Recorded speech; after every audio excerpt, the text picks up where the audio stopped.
হঠাৎ করেই ফোন আসলো, খুব কাছের একজন গেস্ট আসছে। হাতে একদমই সময় কম ছিল। কি করব ভাবতে ভাবতে ফ্রিজ থেকে খাসির মাংস বের করে নিলাম। এখানে 1.5 কেজি পরিমাণ খাসির মাংস আছে। মাংসগুলোকে একটু বড় বড় পিস করে কেটে নিয়েছি।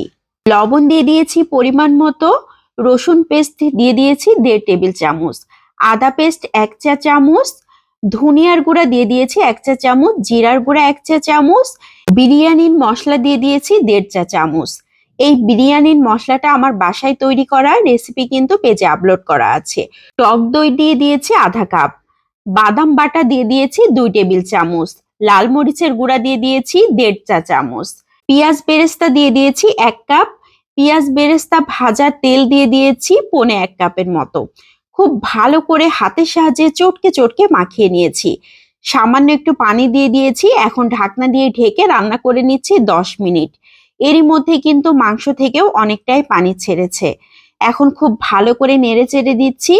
মাঝে মাঝে নেড়ে চেড়ে দিতে হবে, না হলে কিন্তু নিচ থেকে লেগে যেতে পারে, কারণ এখানে বাদাম বাটা ব্যবহার করা হয়েছে, অনেক মশলা ব্যবহার করা হয়েছে, এজন্য নিচ থেকে লেগে যেতে পারে। তো আবারও 15 মিনিটের মতো জাল করে নিলাম। মাংসটা প্রায় সিদ্ধ হয়ে যাওয়ার মতো হয়ে গিয়েছে, প্রায় কিন্তু নিচে লেগে যাওয়ার মতো হয়ে গিয়েছে, পানিটা শুকিয়ে আসার মতো হয়ে গিয়েছে। এখন দিয়ে দিচ্ছি আলু। আলুগুলোকে আমি ইয়েলো ফুড কালার আর লবণ দিয়ে খুব ভালো করে ভেজে একটা সাইডে রেখে দিয়েছিলাম। আলুগুলো দেবার পর খুব ভালো করে নেড়েচেড়ে এখন দিয়ে দিচ্ছি 2 চা চামচের মতো চিনি। টক দইয়ের সাথে একটা ব্যালেন্সের জন্য চিনি ব্যবহার করেছি, তাহলে টেস্টটা পারফেক্ট আসবে। এখন ঢাকনা দিয়ে ঢেকে অল্প আঁচে রান্না করতে রেখে দিয়েছি। এদিকে রান্না হতে থাক, আমি চুলাতে আরো একটা পাত্র বসিয়ে পানি দিয়ে দিয়েছি। পানিটা গরম হয়ে গিয়েছে। এখন তার মধ্যে অল্প একটু সয়াবিন তেল দিয়ে দিয়েছি, কয়েকটা কাঁচামরিচ দিয়ে দিয়েছি, গোটা গরম মশলা দিয়ে দিয়েছি, এলাচ, দারুচিনি, তেজপাতা, লবঙ্গ, শাহি জিরা, কাবাব চিনি, গোলমরিচ কয়েকটা দিয়ে দিয়েছি, জয়ত্রী। লবণ দিয়ে দিয়েছি পরিমাণ মতো। খুব ভালো করে নেড়ে চেড়ে নিয়েছি। একটা তেজপাতাও দিয়ে দিয়েছিলাম। খুব ভালো করে বলক চলে এসেছে। এখন দিয়ে দিচ্ছি বাসমতি চাল।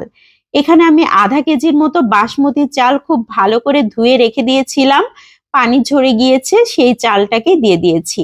এখন ঢাকনা দিয়ে ঢেকে রান্না করছি 10 মিনিট। খুব সুন্দরভাবে বলক চলে এসেছে। এই চালগুলোকে 70% মতো সিদ্ধ করে নিতে হবে। এ পর্যায়ে খুব বেশি সিদ্ধ করে ফেলা যাবে না, তাহলে যখন বিরিয়ানি রান্না করব তখন কিন্তু বিরিয়ানিটা পারফেক্ট ঝুরঝুরে হবে না। তো 70% মতো সিদ্ধ হয়ে গিয়েছে, একটা সাইডে রেখে দিচ্ছি। এদিকে যে মাংসটা সিদ্ধ হবার জন্য রেখে দিয়েছিলাম, আলু মাংস খুব ভালো মতো সিদ্ধ হয়ে গিয়েছে। একটু নেড়ে চেড়ে দিচ্ছি। মশলাটা খুব ভালো মতো কষানো হয়ে গিয়েছে, খুবই সুন্দর একটা সেন্ট আসছে। সিদ্ধ করা ভাতের পানি খুব ভালো করে ঝরিয়ে সেই ভাতগুলোকে দিয়ে দিয়েছি মাংসের মধ্যে। খুব বেশি করে নাড়াচাড়া করা যাবে না, আমি জাস্ট আলতো করে একটু নিচ থেকে নেড়ে দিয়েছি। এখন দিয়ে দিচ্ছি কয়েকটা আলু বোখরা। এগুলো একদমই নিজের পছন্দ অনুযায়ী দিতে হবে। বেশ কয়েকটা কিশমিশ দিয়ে দিয়েছি, বাদাম কুচি দিয়ে দিয়েছি, পেঁয়াজ বেরেস্তা দিয়ে দিয়েছি, 1 কাপের মতো লিকুইড দুধ দিয়ে দিয়েছি। এখন দিয়ে দিচ্ছি ঘি। ঘিটা উপর থেকে দিলে খুবই সুন্দর একটা সেন্ট আসে। 2 টেবিল চামচের মতো গোলাপ জল দিয়ে দিয়েছি। গোলাপ জলটা দিলে বিরিয়ানির টেস্টটা কিন্তু অনেক সুন্দর আসে। সুন্দর একটা কালারের জন্য সামান্য কয়েক ফোঁটা ইয়েলো ফুড কালার ব্যবহার করেছি। এটা একদমই অপশনাল, পছন্দ হলে দিবেন, না হলে স্কিপ করতে পারেন। এ পর্যায়ে দমে বসিয়ে রেখেছি। আমি কিন্তু একদম লো ফ্লেমে রেখে দিয়েছি চুলাটা, আর নিচে একটা তাওয়া বসিয়ে রেখেছি। তাওয়ার উপরে এভাবে বসিয়ে রেখেছিলাম, খুবই সুন্দর হয়ে গিয়েছে। আমি ফিরে এসেছি 40 মিনিট পর। দেখেন একদম পারফেক্ট বিরিয়ানি তৈরি হয়েছে। এত সুন্দর হয়ে গিয়েছে, মানে 1 ঘন্টার মধ্যে কিন্তু খুবই সুন্দর একটা বিরিয়ানি তৈরি হয়ে যায়। এত সুন্দর হয়, যারা এভাবে তৈরি করেছেন তারা তো জানেন, আর যারা তৈরি করেননি তারা একবার হলেও তৈরি করে দেখবেন।